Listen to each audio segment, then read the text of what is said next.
आवाज आ रही मेरी आपको? जी सर, बिल्कुल सही आ रही है। नमस्कार, अच्छा मैं अच्छा। अंतर्राष्ट्रीय हिंदी संगठन नीदरलैंड से डॉक्टर रितु शर्मा ननन पांडे आप सभी का स्वागत करती हूँ। और हमारा कार्यक्रम कुछ विलंब से शुरू हुआ, इसके लिए मैं क्षमा चाहती हूँ।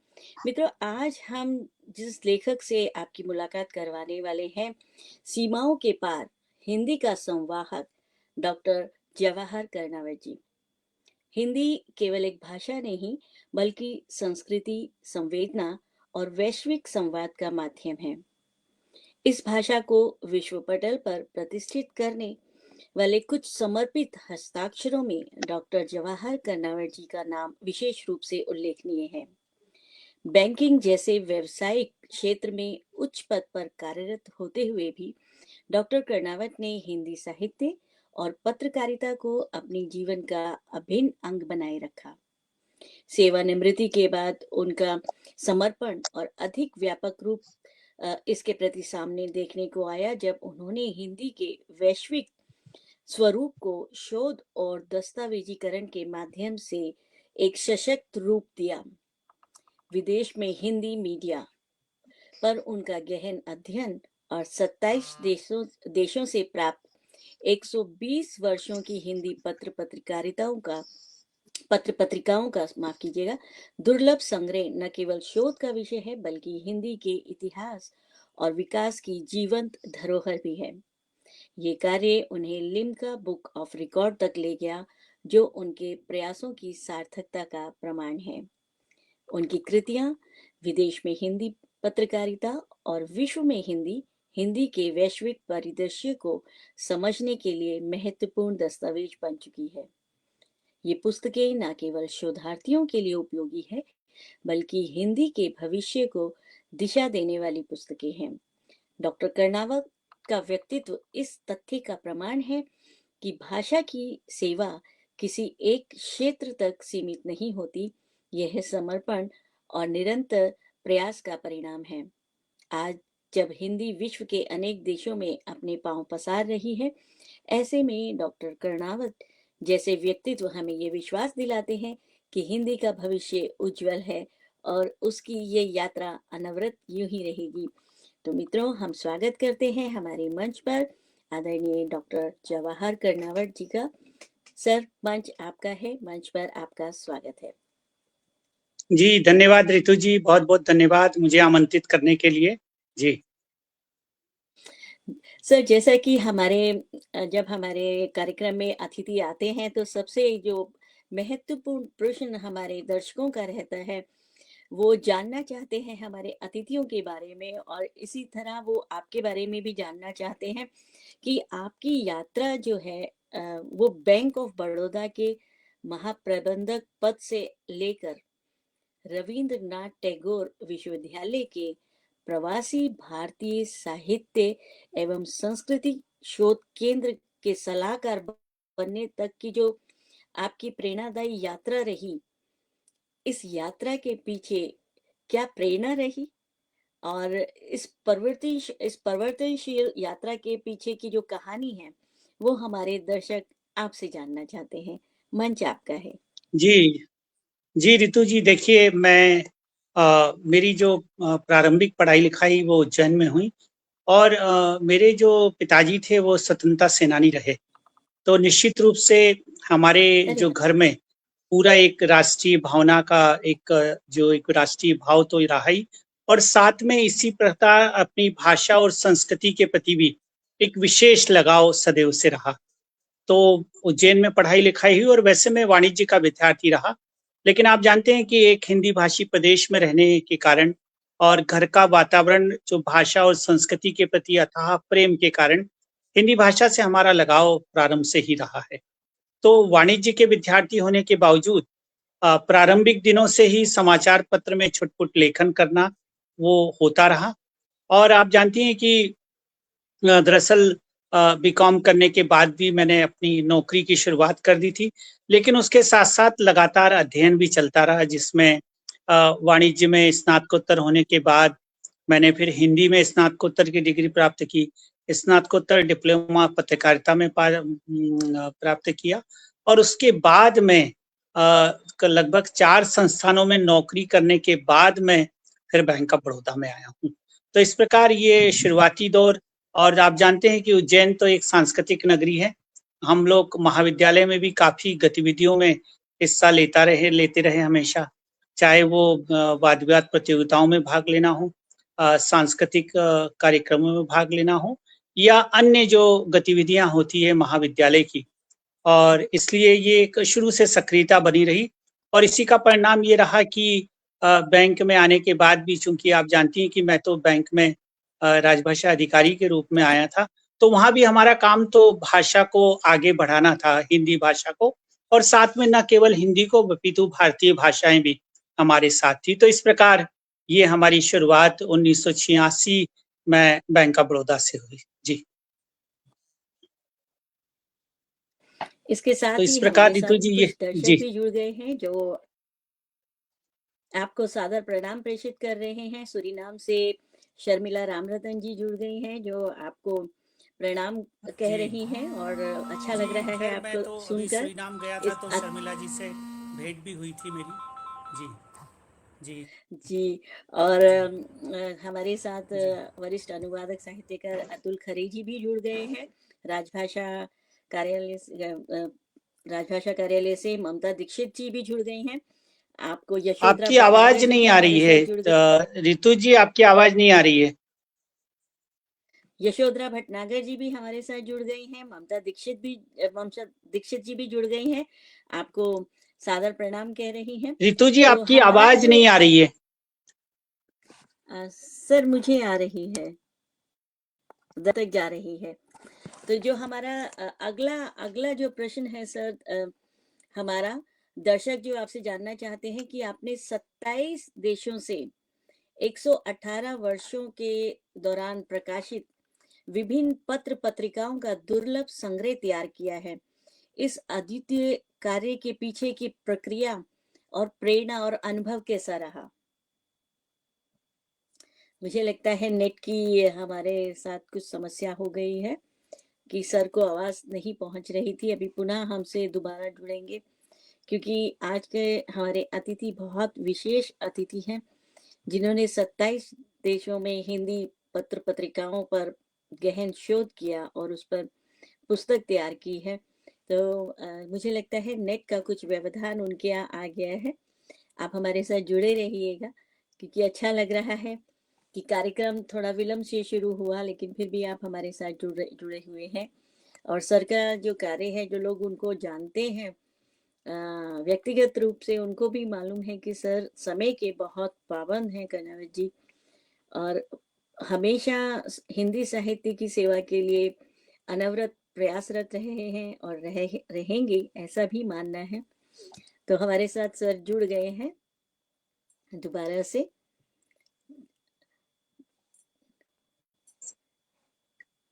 जुड़ रहे हैं कुछ।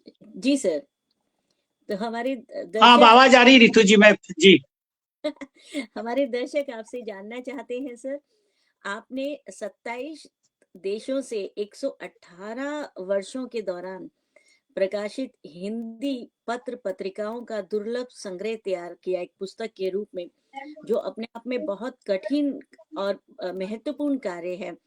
तो इस अद्वितीय कार्य करने की प्रक्रिया, इसका अनुभव और इसकी प्रेरणा आपको कहाँ से मिली? हमारे दर्शक आपसे जानना चाहेंगे। जी जी देखिए रितु जी, रितु जी ऐसा था कि आप जानते हैं कि मैं पत्रकारिता का विद्यार्थी रहा और मैंने अपनी पीएचडी भी पत्रकारिता में आपको बता दूं कि बैंक ऑफ बड़ौदा ज्वाइन करने के बाद महाराजा सयाजीराव यूनिवर्सिटी से की। और उसके बाद जब मैं 1999 के विश्व हिंदी सम्मेलन में भाग लेने लंदन गया था, तो मुझे वहां पता चला कि कुछ देशों से हिंदी की पत्रिकाएं प्रकाशित होती है। उन पत्रिकाओं के बारे में मुझे पता चला, तो मुझे ऐसा लगा कि ये तो कुछ 2-4 देश हैं, तो निश्चित रूप से इस बात की पड़ताल की जानी चाहिए कि क्या अन्य देशों से भी पत्र पत्रिकाएं प्रकाशित होती है। तो मुझे वो विस्तार धीरे धीरे मिलता गया। वहां से वापस आने के बाद मैंने कुछ देशों से और संपर्क किया और आप जानते हैं कि लंदन से पूर्वाई पत्रिका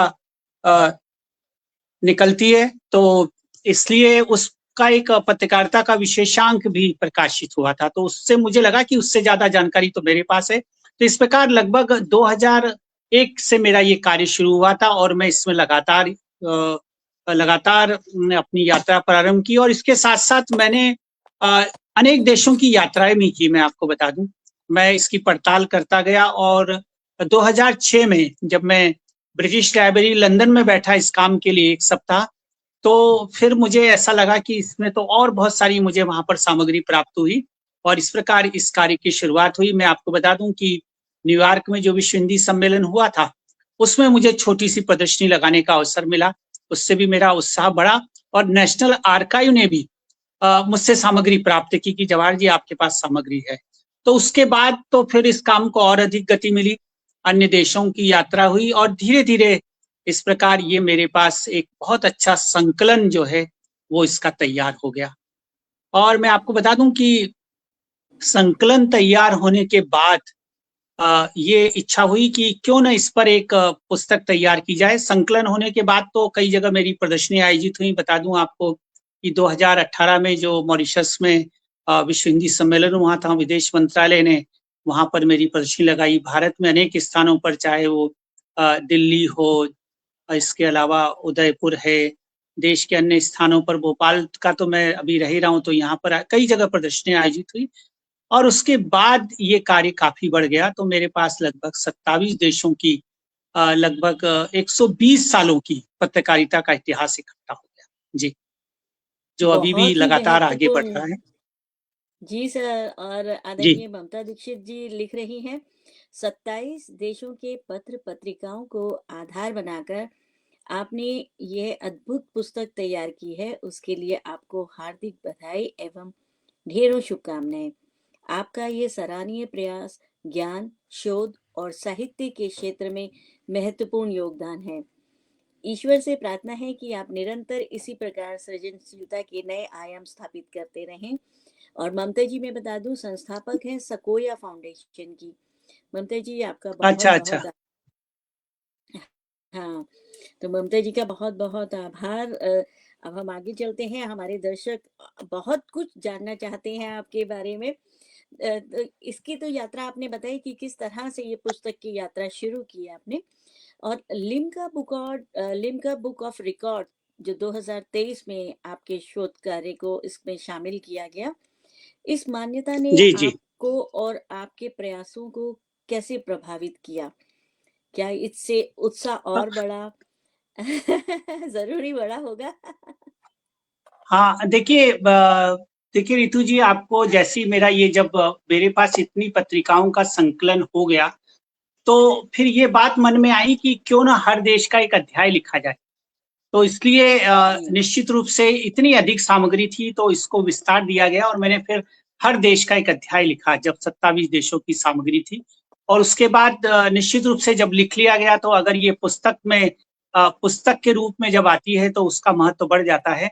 तो मुझे खुशी है कि भारत के प्रमुख प्रकाशक जो भारत सरकार का है, नेशनल बुक ट्रस्ट, उन्होंने इस पुस्तक का प्रकाशन किया। और मुझे फिर जब मैं मॉरिशस में जब मैं विश्व हिंदी सम्मेलन में मेरी प्रदर्शनी आई थी, तो वहां पर एक लिम्का बुक के प्रतिनिधि भी आए हुए थे।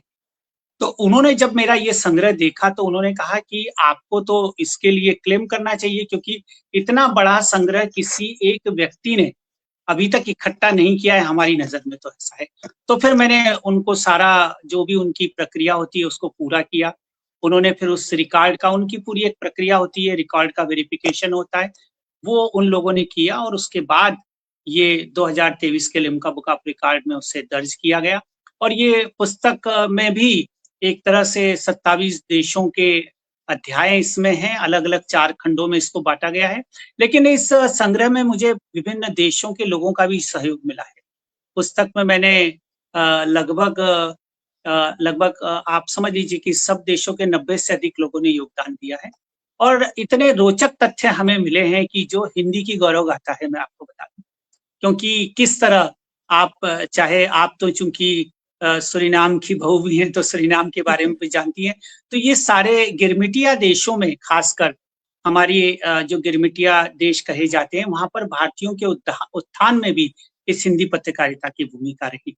दूसरे, जब हम भारत के स्वतंत्रता आंदोलन की बात करते हैं तो भारत के स्वतंत्रता आंदोलन में भी विदेशों से हिंदी पत्रकारिता का योगदान रहा। उसके अनेक उदाहरण यदि आप विस्तार से अगर हम बात करेंगे तो हमारे सामने आते हैं।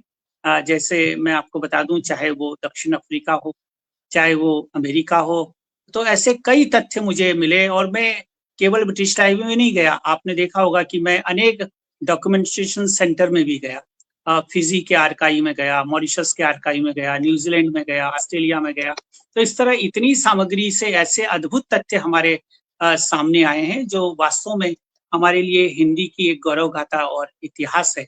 जैसे आप देखेंगी कि आपको यदि मैं कुछ उदाहरण दूं, अगर समय हो तो कुछ आपको जी देना बिल्कुल चाहूंगा। सर, बिल्कुल, जैसे क्योंकि आप दर्शक जानना चाहते हैं। जी जी जी जी, जैसे मैं आपको बता दूं कि गांधी जी ने इंडियन ओपिनियन निकाला। और एक अद्भुत बात ये थी कि ये इंडियन ओपिनियन 1903 में 4 भाषाओं में शुरू हुआ। देखिए, क्योंकि वो जानते थे कि वहां पर जो भारतीय गिरमिटिया के रूप में गए उनकी भाषा केवल हिंदी नहीं है, तो वो 4 भाषाओं में एक साथ समाचार पत्र 1903 में दक्षिण अफ्रीका से निकालना कितनी बड़ी बात थी। उसमें अंग्रेजी तो थी ही, लेकिन उसके साथ तमिल भी थी, उसमें हिंदी भी थी, उसमें गुजराती भी थी। ये एक सबसे बड़ी बात है कि एक साथ 4 भाषाओं में और प्रकाशित करना और लोगों को उसके माध्यम से जागृत करना। और इसी प्रकार यदि आप आपके जो गिरमिटिया देश है, आप मॉरिशस को ले लें, तो आपको पता होगा कि गांधी जी जब दक्षिण अफ्रीका से भारत आ रहे थे तो मॉरिशस में उनका जहाज खराब हो गया था। तो लगभग 10 दिन ऐसा कहा जाता है तो मॉरिशस में रुके। तो मॉरिशस में भी लोगों को जागृत करने के लिए उन्होंने कहा कि आपको शिक्षा ग्रहण करना चाहिए, आपको राजनीति में भाग लेना चाहिए। और फिर उन्होंने मणिलाल डॉक्टर को भारत से उनके गिरमिटिया लोगों के उत्थान के लिए मॉरिशस भेजा था। तो उन्होंने भी क्या काम किया, उन्होंने भी एक अखबार 1900 आप जानते हैं कि 9 में शुरू किया, हिंदुस्तानी, और उसके माध्यम से जागृति। और इसके साथ ही अगर आप मैं दक्षिण अफ्रीका की बात करूं तो इंडियन ओपिनियन में जब हिंदी बंद हो गई तो एक वहां पर जो हिंदी का काम देखते थे भवानी दयाल सन्यासी जी, भवानी दयाल सन्यासी ने एक हिंदी अखबार, अद्भुत अखबार निकाला। और आप देखिए उस हिंदी अखबार को, वो हिंदी और अंग्रेजी दोनों में निकलता था। और उसके साथ साथ मैं आपको ये भी बता दूं कि उसमें इतने अद्भुत संपादकीय भारत की स्वतंत्रता के लिए छपते थे। उनके दिवाली विशेषांक में वो ये लिखते हैं कि अरे तुम क्या यहाँ दिवाली मनाओगे, भारत में हमारा दिवाला निकल रहा है, जब हम अंग्रेजों से मुक्ति पालेंगे तब हम असली दीपावली मनाएंगे।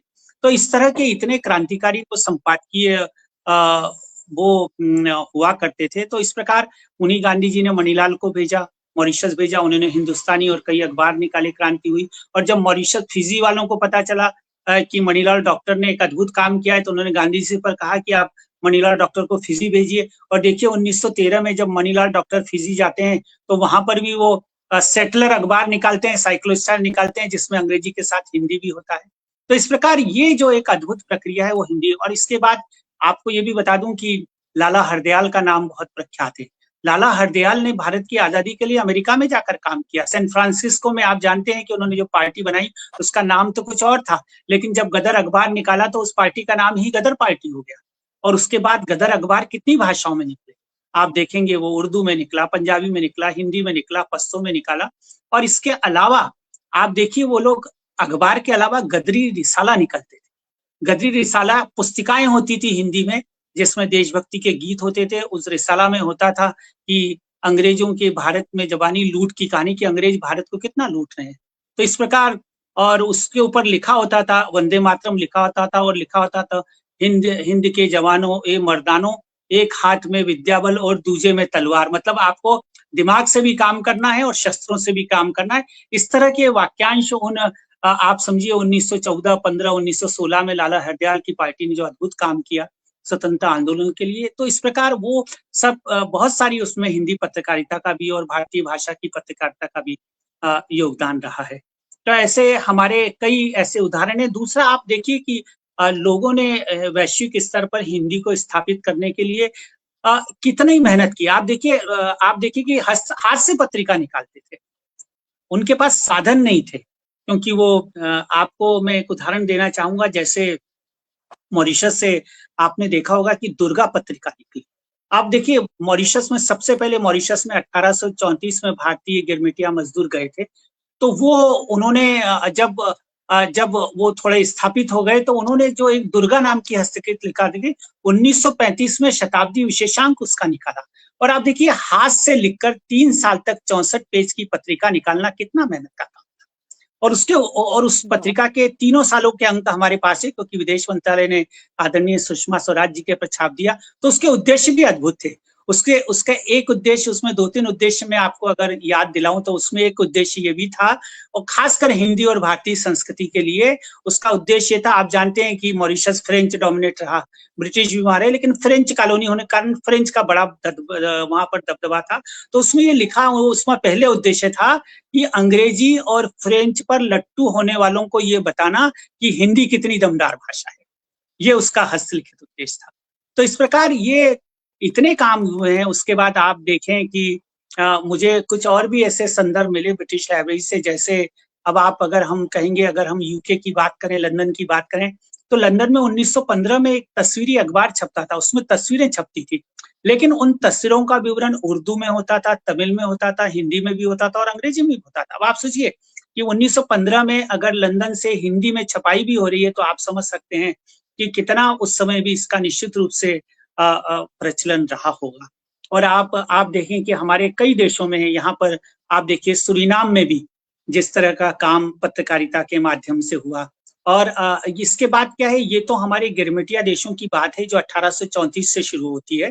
अभी आपको मैं बता दूं कि मैं अभी मैं त्रिनिदाद गया, तो मेरे शोध कार्य में एक उल्लेख त्रिनिदाद के समाचार पत्र का खाली आया था कि वहां से कोई समाचार पत्र कोहिनूर का अखबार निकला था। मैंने त्रिनिदाद में कई बार संपर्क करने की कोशिश की, लेकिन वो जब मैं त्रिनिदाद गया तो मैंने कहा इस पत्र की खोज की जानी चाहिए। तो मैं वहां पर त्रिनिदाद के नेशनल आर्काइव में गया और वहां पर मैंने जब उसकी फाइल निकाली तो मुझे देखकर आश्चर्य हुआ कि 1898 में त्रिनिदाद में हिंदुस्तान कोहिनूर का हिंदी का दैनिक अखबार छपता, अंग्रेजी के साथ साथ उतना ही वो हिंदी का अखबार छपता था। और उस अखबार में गिरमिटिया लोगों को सूचनाएं दी जाती थी। उसमें दक्षिण के समाचार होते थे, उसमें पंजाब के समाचार होते थे, अन्य राज्यों के अब आप सोचिए 1898 में किस तरह का कम्युनिकेशन। और आप जानते हैं त्रिनिदाद भारत से लगभग 14,000 किलोमीटर दूर है, हमें यहाँ से पहुंचने में 24 घंटे लग जाते हैं। तो इस प्रकार उस समय हिंदी का अखबार, दैनिक अखबार निकालना, आप समझ सकते हैं कि ये जो वहाँ के लोगों की जागृति में, और उसमें अलग अलग तरह के विज्ञापन छपते थे कि भारत से ये वस्तुएं आ गई हैं। तो इस प्रकार ये आप देखते हैं कि ये बड़ा एक गौरवशाली इतिहास पत्रकारिता के माध्यम से हिंदी भाषा का रहा है।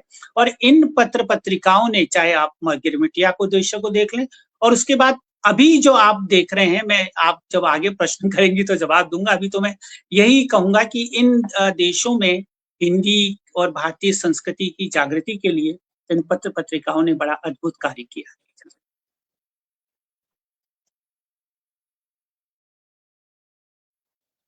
और भी सारे दर्शक जुड़ गए हैं। जैसे वरिष्ठ बाल साहित्यकार डॉक्टर नागेश पांडे संजय जी जुड़ गए हैं और आपकी भूरी भूरी प्रशंसा करते हुए उनका एक प्रश्न है और वह लिखते हैं, मान्यवर आपके पास अनन्य ज्ञान का भंडार है। कृपया विभिन्न देशों में बाल पत्रिकाओं की स्थिति और संभावनाओं पर भी अवश्य लिखिए। आपकी अनुकंपा से बाल पत्रकारिता का वैश्विक पक्ष भी समृद्ध रहेगा। और हमारे साथ ऑस्ट्रेलिया से भावना कंवर जी भी जुड़ गई हैं जो आपको भूरी भूरी बधाई दे रही हैं। इस और भी बहुत सारे लोग हमारे साथ जुड़े हुए हैं। तो हमारी चर्चा आगे बढ़ती रहेगी क्योंकि एक नई जानकारी हमारे दर्शकों को मिल रही है। और इस पुस्तक के पीछे के जो प्रयास हैं, कितना कठिन परिश्रम आपने किया, चीज़ों को संजोया, दूर देशों की यात्राएं की और वहाँ पे आपने लोगों से संपर्क किया कि किस तरह से इन सब पत्र पत्रिकाओं तक आप पहुंचे। तो ये अपने आप में एक बड़ी रोचक यात्रा है जो बहुत महत्वपूर्ण है। इसमें ये है कि आपकी एक और प्रश्न हमारे दर्शकों का है। आपकी पुस्तक विदेश में हिंदी पत्रकारिता, 27 देशों की हिंदी पत्रकारिता का अवलोकन किया गया है इस पुस्तक में।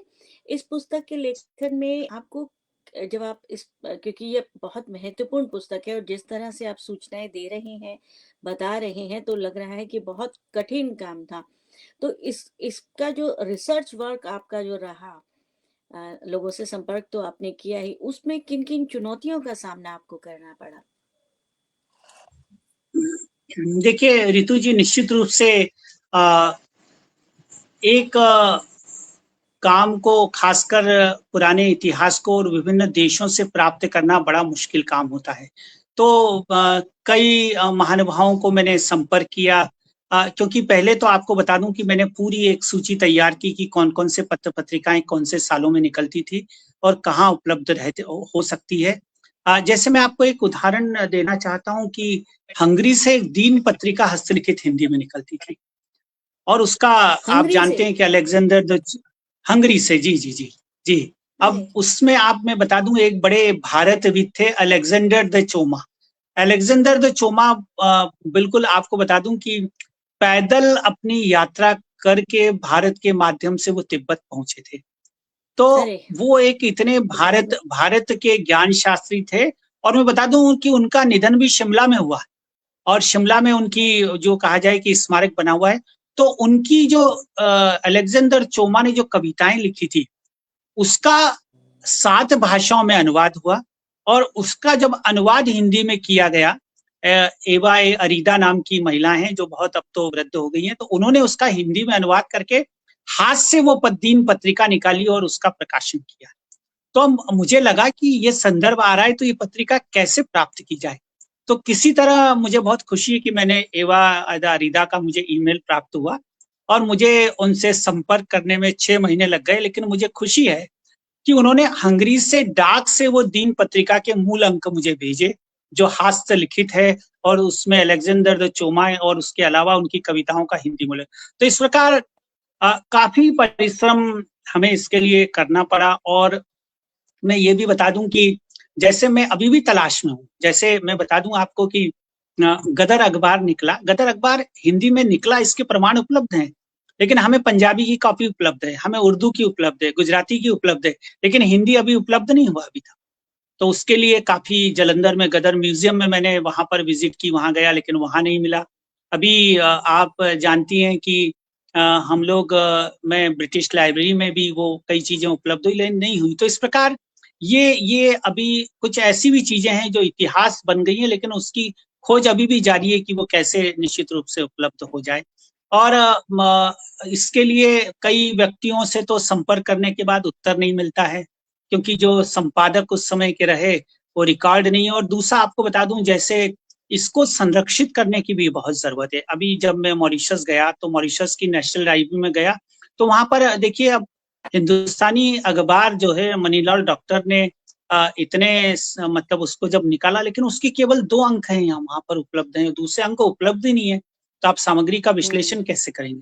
क्योंकि मैंने पुस्तक में ये प्रयास किया है कि केवल उन पत्रिकाओं के नाम न दिए जाएं, उन पत्रिकाओं में क्या सामग्री छपती थी, उस समय के सामाजिक जीवन को किस तरह उन्होंने प्रभावित किया, वहां पर लोगों को किस प्रकार शिक्षित भी किया।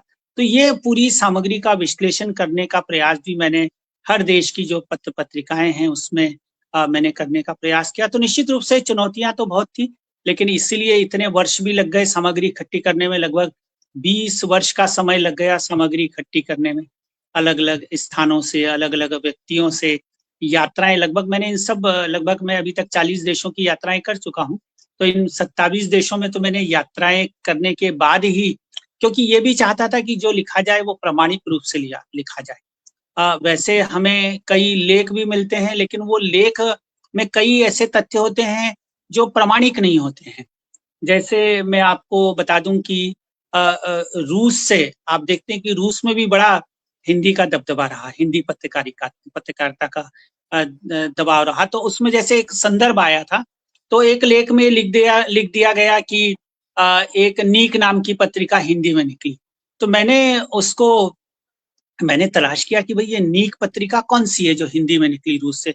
तो मुझे पता चला कि हमारे जो रूस में हिंदी के विद्वान हैं बारानिको में ने बारानिको जो हैं वो जो हिंदी सिनेमा के बड़े दीवाने थे, और रूस में भी हिंदी सिनेमा और गाने के लोग दीवाने थे।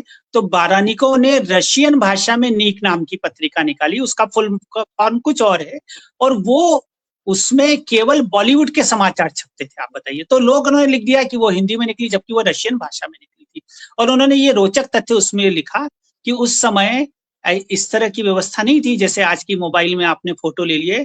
तो रूस में जो छात्राएं हैं, युवा हैं, वो भारतीय फिल्मी कलाकारों के इतने दीवाने थे, उन्होंने उसमें लिखा है उसने एक पत्रिका में, कि लोग वहां पर जो सिनेमाघर में हिंदी फिल्मों को कैमरे लेकर देखने जाते थे, और जो हीरो हीरोइन है उनके फोटो लेकर, कैमरे से फोटो लेकर बाहर उनकी प्रिंट निकालकर अपने कमरों में लगाते थे। तो इस तरह की दीवानगी हिंदी फिल्मों के लिए वहां पर थी, ये उन्होंने लिखा है। तो इस प्रकार वो उसको पूरा शोध करना, प्रामाणिक जानकारी देना, ये भी मेरा उद्देश्य था। निश्चित रूप से चुनौतियां बहुत थी, कई लोगों ने जवाब नहीं दिया, कई लोगों ने सहयोग भी किया है, बहुत सहयोग किया, जिन्होंने अपनी पत्रिकाएं डाक से भिजवाई या मैंने यात्राएं करके प्राप्त की। तो लेकिन एक ये जरूर काम हो गया कि एक हिंदी की जो गौरव गाथा है, वो उसका एक इतिहास पत्रकारिता के माध्यम से भी तैयार हुआ। और अभी तो मैंने आपको बताया ही था कि अभी हमने जो हमारा रविन्द्रनाथ टैगोर विश्वविद्यालय है, उसके अंतर्राष्ट्रीय हिंदी केंद्र के माध्यम से अभी हमने जो पुस्तक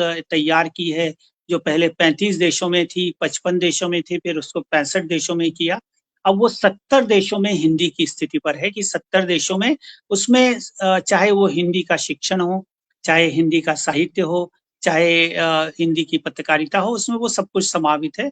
और वो अभी पुस्तक आई है 70 देशों में हिंदी, जिसके प्रधान संपादक हमारे जिन संतोष चौबे जी, जो कुलाधिपति हैं, विश्व रंग के निदेशक है, उनके मार्गदर्शन में ये पुस्तक आई है। तो हमारा उद्देश्य है कि कम से कम हमें 100 देशों तक ये ले जाना है। निश्चित रूप से उन देशों की संख्या और भी अधिक है जहाँ पर हिंदी प्रचलित है, और किसी न किसी रूप में हिंदी एक जीवित है, और उसका संचार माध्यमों में भी उपयोग होता है। जी। आप जो जानकारी दे रहे हैं मेरे लिए तो अनमोल है ही, और साथ ही साथ हमारे दर्शकों के लिए भी बहुत महत्वपूर्ण जानकारी है। आनंदा पाटनी दीदी लिख रही है अमेरिका से कि बहुत ज्ञानवर्धक जानकारी है। ऑस्ट्रेलिया से डॉक्टर भावना कंवर जी भी बोल रही हैं बहुत अच्छी जानकारी दी है। शर्मिला जी बोल रही हैं भारत आके इस पुस्तक को खरीदने का मन है। मंजू श्रीवास्तव जी वर्जीनिया अमेरिका से बोल रही हैं इस ज्ञानवर्धक साक्षात्कार के लिए दोनों को बहुत बहुत बधाई। और इसके साथ ही हमारे दर्शक, हम बाद में कार्यक्रम के अंत में बताएंगे, क्योंकि बहुत सारे दर्शक ये जानना चाह रहे हैं कि इस महत्वपूर्ण पुस्तक को कहाँ से खरीदा जा सकता है। तो इसके विषय में भी हम आपको जानकारी देंगे। और आनंदा पाटनी दीदी जी लिख रही हैं रूस में हिंदी के लिए बहुत काम हुआ है।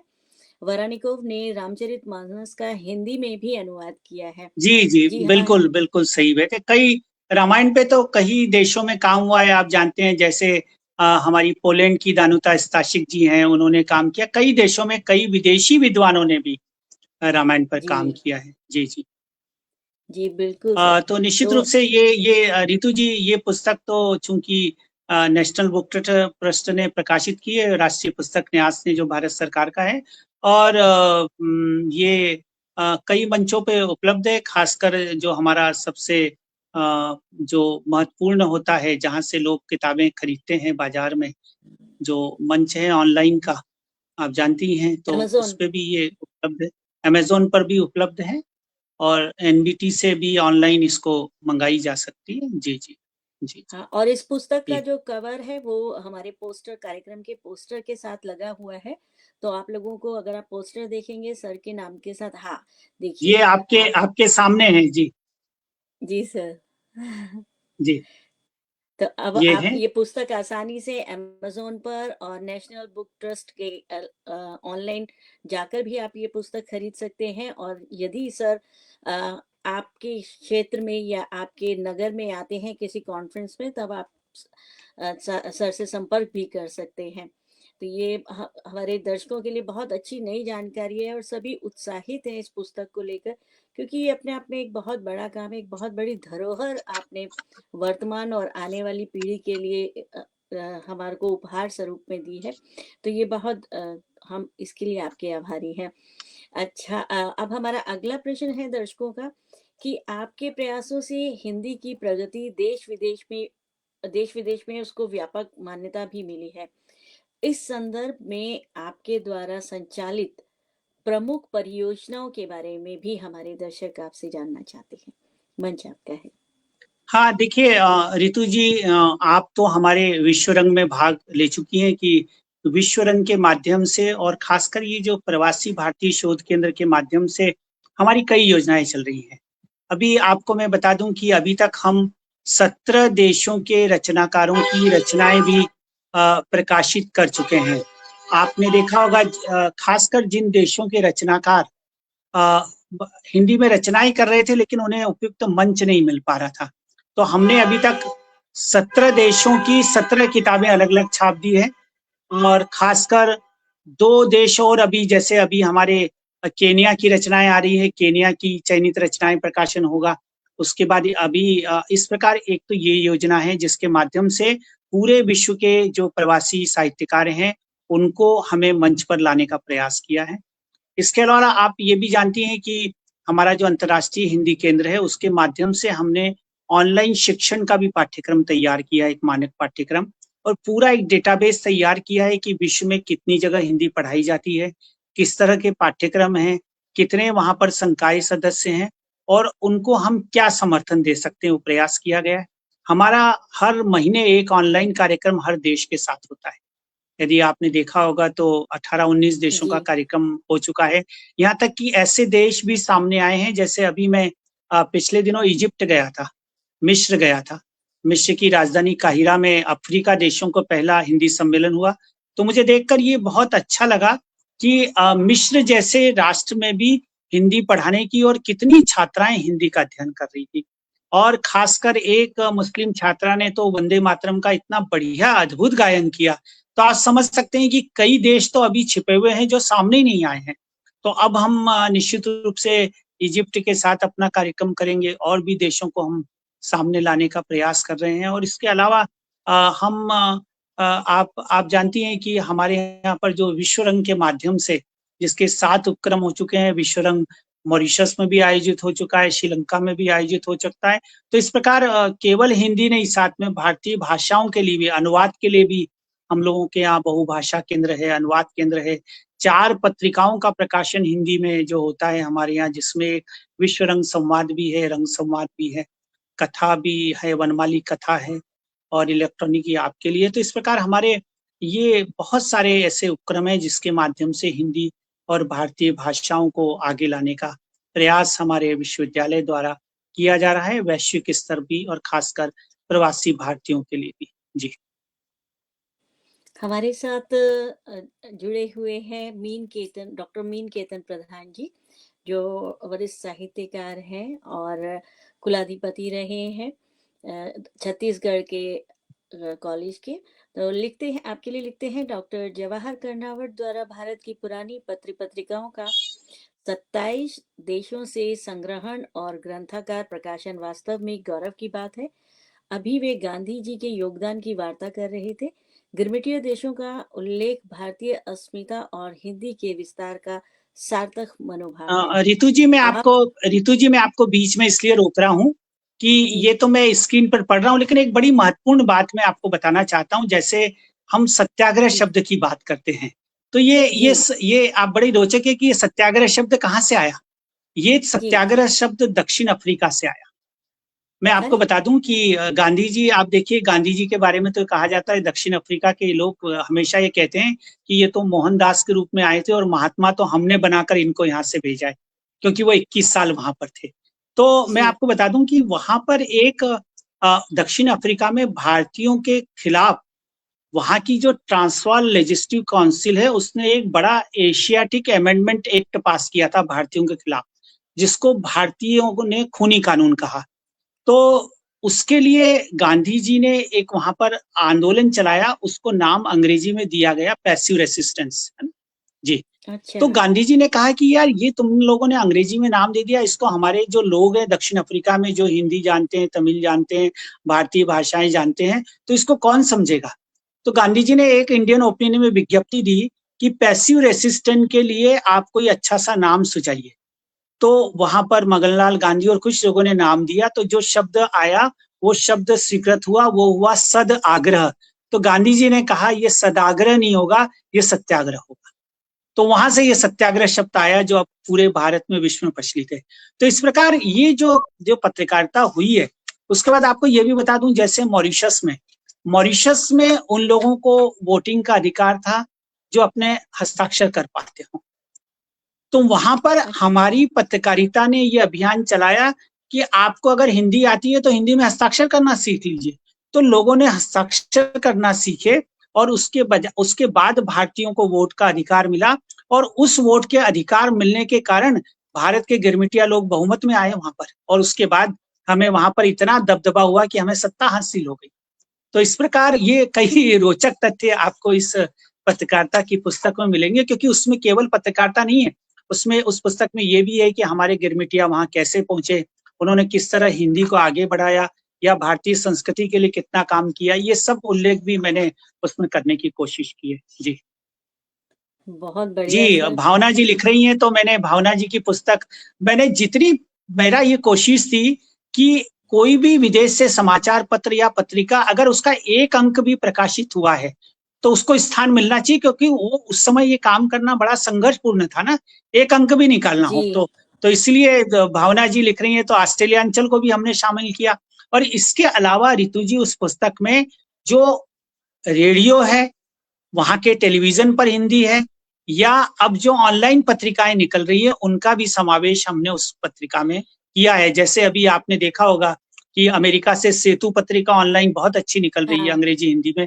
तो इस तरह मैंने सभी ऑनलाइन पत्रिकाओं का भी उस इतिहास में जिक्र किया, क्योंकि वो भी महत्वपूर्ण भूमिका का निर्वाह कर रही। जी जी, बहुत बहुत हमारे दर्शकों को बहुत अच्छा लग रहा है, नई-नई जानकारियाँ उन्हें आपसे मिल रही हैं और मेरे लिए भी एक बिल्कुल नई बात थी। सत्याग्रह शब्द हमको तो लगता था कि शायद हमारे यहाँ से ही, भारत से ही बना है, लेकिन बहुत महत्वपूर्ण आपने बात बताई इसके बारे में।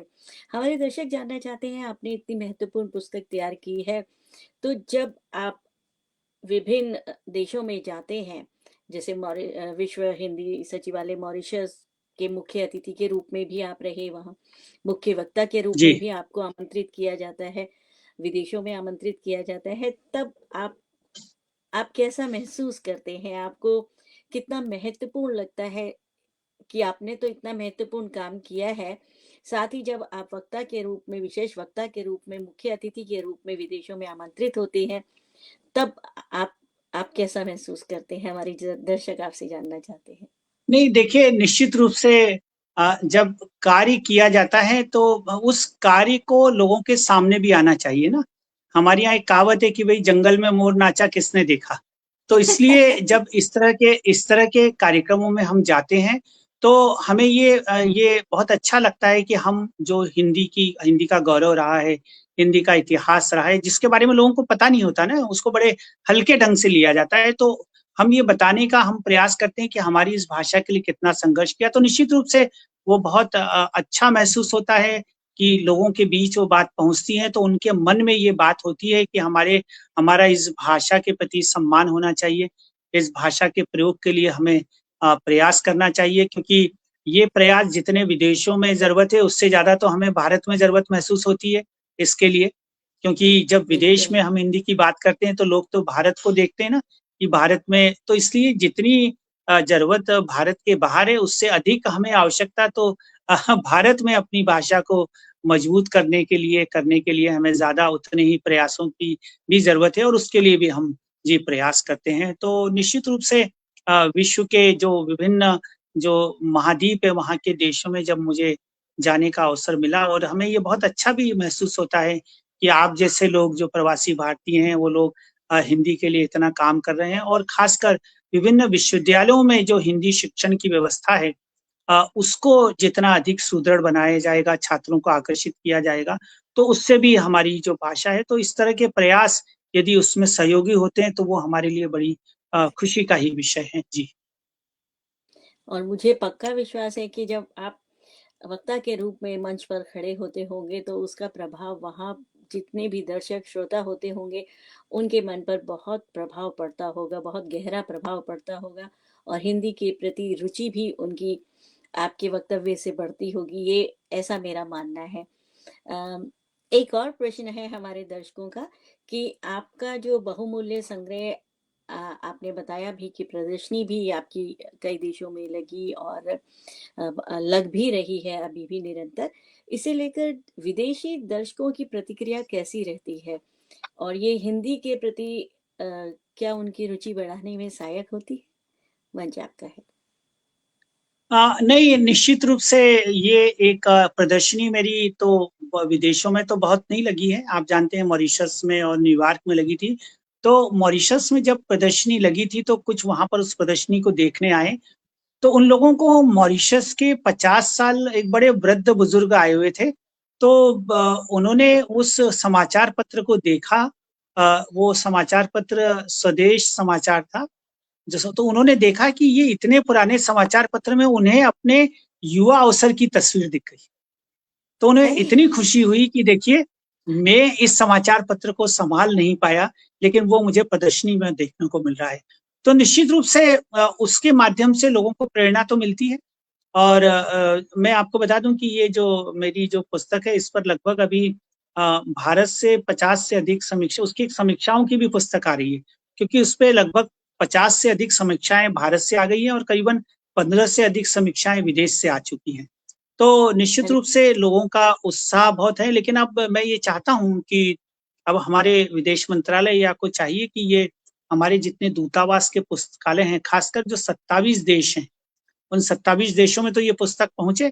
क्योंकि रितु जी, मैं आपको ये बिल्कुल। भी बता दूं कि मैंने मैंने ये प्रयास कोई संस्थागत प्रयास नहीं थे, ये मैंने व्यक्तिगत प्रयास किए। कई जगह जो यात्राएं की, मैंने अपने व्यय से यात्राएं की। मैंने किसी संस्था का सहयोग नहीं लिया। तो अब अगर ये पुस्तक आ गई है तो निश्चित रूप से भारत के पत्रकारिता, क्योंकि ये काम तो किसी पत्रकार के शोधार्थी को करना चाहिए था, लेकिन मेरी रुचि थी। तो अब ये मैं चाहता हूँ कि हमारे जो दूतावास हैं, उन देशों के दूतावास में ये पुस्तक पहुंचे। और भारत के पत्रकारिता जगत में भी जो विश्वविद्यालय हैं, क्योंकि मैं बताऊं कि अभी इस पर और बहुत अधिक शोध हो सकता है। हमने तो अभी बहुत, चूंकि पुस्तक की एक सीमा होती है, लेकिन अभी आप देखिए कि जो पत्रकारिता उस समय रही है, हिंदी की पत्र पत्रिकाएं, उसकी भाषा का विश्लेषण हो सकता है। हम गिरमिटिया शब्द का उपयोग कर रहे हैं, लेकिन आप देखिए, गांधी जी जब इंडियन ओपिनियन में भारतीयों को संबोधित करते थे तो वो हिंदियों लिखते थे। हिंदियों को चाहिए कि, मतलब वो भारतीय हिंदुस्तानी हिंदियों को लिखते, हिंदी मतलब भारतीय, वो इसी शब्द का प्रयोग वो करते। तो इस प्रकार ये अभी इसमें अगर आप चाहें तो बहुत सारा शोध कार्य हो सकता है कि उस समय की भाषा के कितने रूप बदले, किस तरह की भाषा का प्रयोग हो सकता है। और भी बहुत सारे अभी काम इसमें आ सकते हैं। मैं बता दूं कि अगर आप इन पत्र पत्रिकाओं के विज्ञापन की ओर जाएं तो इनमें बड़े रोचक विज्ञापन छपते थे। उस पर भी अलग अरे से वाह! काम हो सकता है कि जैसे आप मॉरिशस जाएं तो उसमें लिखा था आप इस बाजार में जाएं तो नानखटाई जरूर लेकर आइएगा।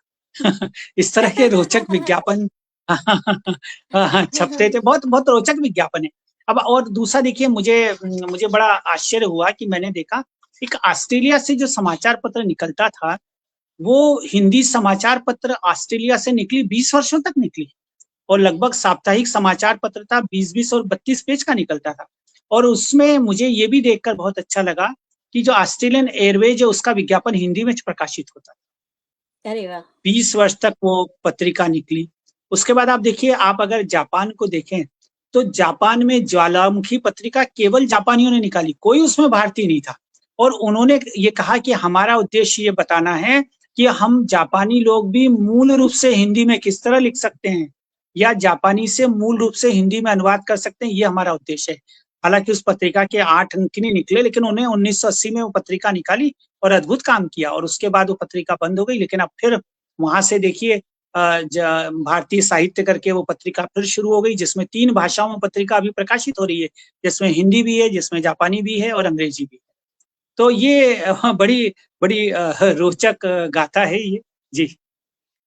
जी सर, एक एक जिज्ञासा मेरे मन में है। अभी आपने विज्ञापनों के बारे में बताया कि इन पत्रिकाओं में विज्ञापन इस तरीके से होते थे और केवल समाचार नहीं होते थे, सूचनाएं भी होती थी और विभिन्न तरीके की क्रांतिकारी गतिविधियां भी उसमें समाचार के रूप में आती थी। डॉक्टर नागेश का एक सवाल था बाल साहित्य के ऊपर, क्या बाल साहित्य भी उसमें प्रकाशित होता था उस समय? हाँ, देखिए, जो मैं आपको बता दूं कि जो समाचार पत्र निकलते थे, जैसे आप देखिए, एक अद्भुत बात ये है कि शांतिदूत समाचार पत्र, रितु जी, फिजी से 85 वर्षों तक प्रकाशित हुआ। आप एक हिंदी का समाचार पत्र 1935 में शुरू हुआ था और उसमें सब तरह के पाठक वर्ग के लिए कॉलम होते थे। तो उसमें बच्चों के लिए भी कॉलम होता था। अब आप देखिए कि वो उसमें हिंदी सिखाने का कॉलम होता था, त्योहारों का कॉलम होता था। और उस फिजी के उस समाचार पत्र में तो जो पड़ोसी देश है, ऑस्ट्रेलिया और न्यूजीलैंड के लेखक भी लिखते थे। और उसका जो दीपावली विशेषांक है, वो लगभग 100 से ज्यादा पृष्ठों का होता था। मेरे पास वो दीपावली विशेषांक के लगभग 120 पेज का है। आप सोचिए, भारत के बाहर किसी देश से दीपावली 120 पृष्ठों का दीपावली विशेषांक हर साल प्रकाशित होना कितनी बड़ी बात थी। बहुत तो बड़ी उसमें बच्चों बात के है। लिए भी सामग्री छपती थी। अभी आप देखिए, मॉरिशस से बच्चों के लिए पत्रिका अलग से अभी भी छपती है। जी, अभी भी तो मुझे आपने लगता है देखा होगा, नागेश मॉरिशस से सर का बच्चों की नागेश पत्रिका अलग सर है। के उसके बाद अमेरिका जी से एक जो बाल पत्रिका प्रकाशित होती थी, तो निश्चित रूप से उनमें बच्चों के कॉलम भी होते थे।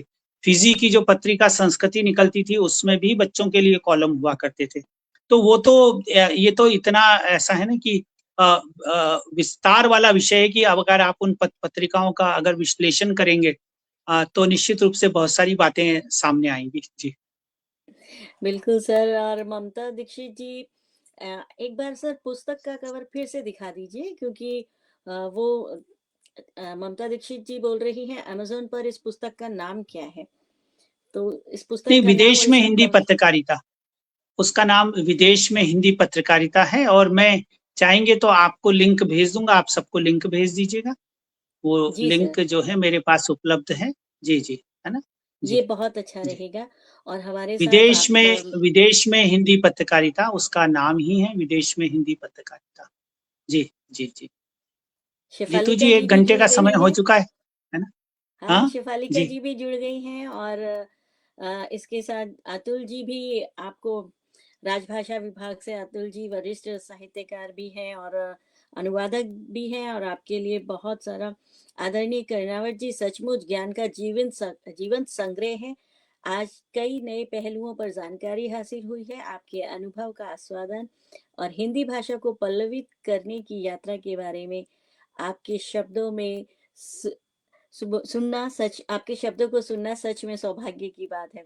बिल्कुल सही कहा आपने अतुल जी, ये सिर्फ आपके लिए ही सौभाग्य की बात नहीं है, मेरे लिए भी सौभाग्य की बात है। और हमारे जो शोधार्थी जो पत्रकारिता में शोध कर रहे हैं, पीएचडी कर रहे हैं, एमफिल कर रहे हैं या उसके आगे की पढ़ाई कर रहे हैं, उनके लिए ये एक गागर में सागर जैसी पुस्तक है कि अगर आपने इस पुस्तक को पढ़ा तो आपको बहुत बहुत ज्यादा ज्ञान, पूरे विश्व का ज्ञान पत्रकारिता के बारे में आपको इसमें मिलेगा। सुनीता पाहुजा जी भी आपको नमस्कार कर रही हैं। नमस्कार दीदी। और जी जी। अब क्योंकि हम कार्यक्रम के अंत में आ गए हैं, इसलिए मैं आपसे जानना चाहूंगी कि हमारी जो नई पीढ़ी है या वर्तमान पीढ़ी या हमारे दर्शकों को आप क्या संदेश देना चाहेंगे? देखिए रितु जी, मैं पहले तो ये कहूंगा खासकर विद्यार्थियों की को कि या जो शोधार्थी हैं, कि वो शॉर्टकट की तरफ न जाएं, है ना। जी। और और मैं हमेशा एक बात ये कहता हूँ कि गूगल सहायक है, पुस्तकें नायक है। तो मतलब आप हर हर चीज गूगल से प्राप्त नहीं कर सकते, तो आपको जो पुस्तकें हैं उनका ज्यादा ज्यादा अध्ययन करना चाहिए। और इसीलिए मैंने ये कोशिश की कि मैं अगर मुझे कोई जानकारी मिली है तो उसमें उसकी जड़ में जाने का प्रयास करूं कि आखिर ये कहाँ से प्राप्त हुई, इसकी कैसे शुरुआत हुई। और मैं इसीलिए बड़ा बड़ा मुझे, जैसे मैं देख रहा था कि सुरीनाम के जो सुरीनाम से जुड़ी हुई है, तो मतलब लोगों ने जो जो उन्होंने जब सुरीनाम के, मैंने कवि मुंशी रहमान खान को जब पढ़ा, तो उन्होंने इतनी बढ़िया बात कही है। आप तो सुरीनाम से जुड़ी हैं, तो उन्होंने उस समय जो संदेश दिया अपने जो साथी गिरमिटिया गए थे, तो उन्होंने जो 2 लाइनें कही थी कि रहियो तुम जिस देश में, पलियो नृप की रीति, चलियो अपने धर्म पर, सबको करो प्रीति।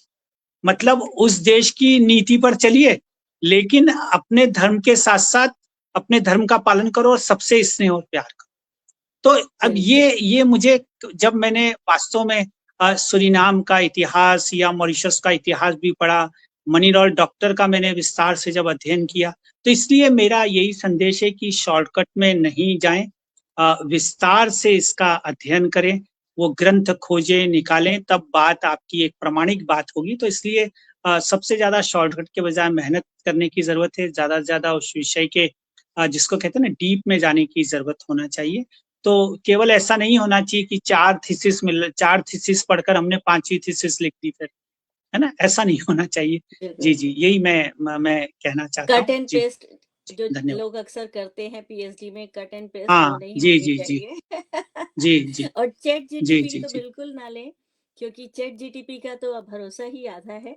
हमारे यहाँ तो खैर अलाउ नहीं है। अगर आपके शोध या इस तरह से पकड़े जाते हैं तो फिर आपको दोबारा से लंबी लाइन में लगना पड़ेगा।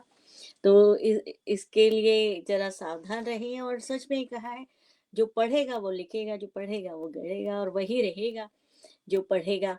तो आपसे हमें बहुत प्रेरणा भी मिली है कि चाहे 20 वर्ष लगे, लेकिन ये पुस्तक जो है ये 100% खरा सोना के रूप में हमारे पाठकों के समक्ष आई है। तो आपसे ही हमें प्रेरणा मिलती है कि चाहे काम धीरे धीरे हो, लेकिन अच्छा काम हो, दूसरों के काम आए वो काम, चाहे वो पुस्तक लेखन के रूप में हो या किसी और रूप में हो, तो उसके लिए प्रयास सतत जारी रहने चाहिए और ईमानदारी से प्रयास करने चाहिए।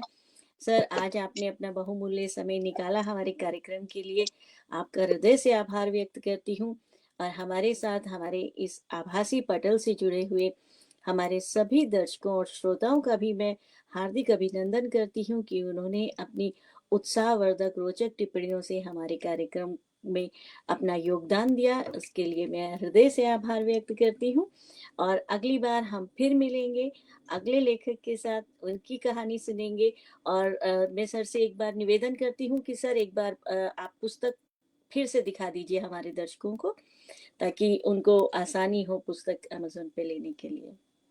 हाँ जी, पुस्तक का ऋतु जी, कवर आपको दिखा भी दीजिए। बहुत-बहुत धन्यवाद आपको भी। शुरू में कुछ व्यवधान रहा, लेकिन थोड़ा-सा इसीलिए हमारे जो श्रोता जुड़े हैं उनको निश्चित रूप से परेशानी हुई होगी, या कुछ तो छोड़ के भी चले गए होंगे, 10 मिनट का व्यवधान था तो। हाँ, लेकिन नहीं सर। आपको बहुत-बहुत धन्यवाद कि आपको बहुत-बहुत धन्यवाद कि आपने ये इतना अच्छा कार्यक्रम आप कर रही हैं, और इसके माध्यम से जो हमारे लेखक गण हैं, निश्चित रूप से उससे उनको सामने लाने का या दर्शकों तक पहुँचाने का काम बड़ा आप महत्वपूर्ण काम कर रही है। तो ये पुस्तक तो आपके सामने है, जो मैं इसको ठीक कर लूँ, ये विदेश में हिंदी पत्रकारिता है। ये जी है, जिसको मैं आपको लिंक भिजवा दूँगा, और दूसरी जो पुस्तक है, ये विश्व में हिंदी है, जिसमें 70 देशों जी में हिंदी का विवरण है, और ये 70 देशों के लोगों ने ही लिखा है। तो इसलिए वो ज़्यादा प्रामाणिक और ऑथेंटिक मैं मानता हूँ, क्योंकि जो जिस देश में रह रहा है, वो वहाँ की स्थिति का सही आकलन कर सकता है। तो रितु जी, आपको भी बहुत-बहुत धन्यवाद, और हमारे जो आपका बहुत सारे बहुत श्रोता आभार या सर। हमारे विभिन्न विभिन्न देशों से हमारे कई तो परिचित श्रोता ही हैं, वो जी, सारे जैसे परिचित होने सूरीनाम के से बावजूद शर्मिला दोबारा जी। सुनने आ गए। जी हाँ, और आप सबको हम भारत में भोपाल में रवीन्द्रनाथ टैगोर विश्वविद्यालय में भी आमंत्रित करते हैं, विश्वरंग में भी आमंत्रित करते हैं कि आप जब भी भारत आएँ, तो भोपाल भी आप ज़रूर पधारें। जी, तो बहुत-बहुत धन्यवाद रितु जी। जी, बहुत बहुत आभार सर। जी, जी।